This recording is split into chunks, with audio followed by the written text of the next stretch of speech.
ചെറുകുന്ന താവം കാപ്പ് റോഡ് തകർന്ന ഗതാഗതം ദുഷ്കരമായി. ചെറുകുന്ന ദാലിൽ പ്രദേശത്തേക്കുള്ള പ്രധാന റോഡാണ് തകർന്ന് ഗതാഗത യോഗ്യമല്ലാതായത്.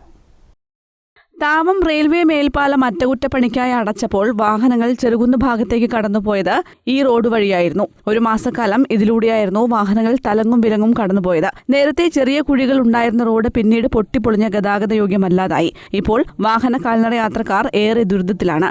മഴ കൂടിയെത്തിയാൽ ഇതുവഴിയുള്ള യാത്ര ഇതിലും ദുഷ്കരമാകും. നിരവധി സ്കൂൾ വാഹനങ്ങൾ ഉൾപ്പെടെ കടന്നുപോകേണ്ട റോഡ് കൂടിയാണിത്. റോഡ് നിർമ്മാണത്തിനായി ഫണ്ട് അനുവദിച്ചിട്ടുണ്ടെങ്കിലും പ്രവൃത്തി ആരംഭിക്കാത്തതാണ് യാത്രക്കാരെ ദുരിതത്തിലാക്കുന്നത്. എന്നാൽ പ്രശ്നത്തിൽ MLA ഉൾപ്പെടെയുള്ളവർ ഇടപെട്ടിട്ടുണ്ടെന്നും വേഗത്തിൽ പരിഹാരമാകുമെന്ന പ്രതീക്ഷയാണ് ചില നാട്ടുകാർ പങ്കുവയ്ക്കുന്നത്. റോഡ് മൊത്തത്തിൽ പൊട്ടിപ്പൊളിഞ്ഞ് റോഡില്ലാത്ത ഒരവസ്ഥയിലാണ് ഇപ്പോൾ ഉള്ളത്. പക്ഷേ നമുക്ക് MLAയുമായി സംസാരിച്ചപ്പോൾ മനസ്സിലാക്കാൻ സാധിച്ചത് ഈ റോഡ് 91 ലക്ഷം രൂപ ഇപ്പോൾ ഈ റോഡിന് വേണ്ടി കഴിഞ്ഞ ബജറ്റിൽ നീക്കി വെച്ചിട്ടുണ്ട്. അതിൻ്റെ വർക്ക് പൂർത്തിയാകുകയാണെങ്കിൽ നല്ല രീതിയിൽ തന്നെ ഈ റോഡിലൂടെ നമുക്ക് സഞ്ചാര യോഗ്യമാകും.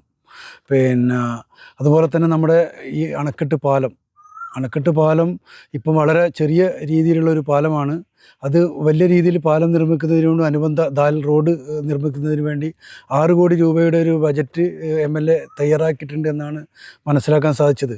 കഴിഞ്ഞ നമ്മുടെ താവം മേൽപ്പാലത്തിൻ്റെ വർക്ക് നടക്കുമ്പോൾ ഒരു മാസത്തിലധികം ഈ റോഡിലൂടെയാണ് മുഴുവൻ കണ്ണൂർ ഭാഗത്തേക്ക് പോകുന്ന മുഴുവൻ വാഹനങ്ങളും ആശ്രയിച്ചത് ഈ റോഡിനെയാണ്.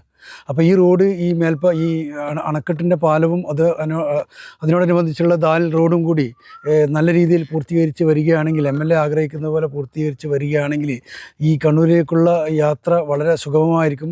റോഡ് താൽക്കാലികമായെങ്കിലും അറ്റകുറ്റപ്രവൃത്തി നടത്തി ഗതാഗത യോഗ്യമാക്കണമെന്നാണ് നാട്ടുകാരുടെ ആവശ്യം. News bureau, Pazhayangadi.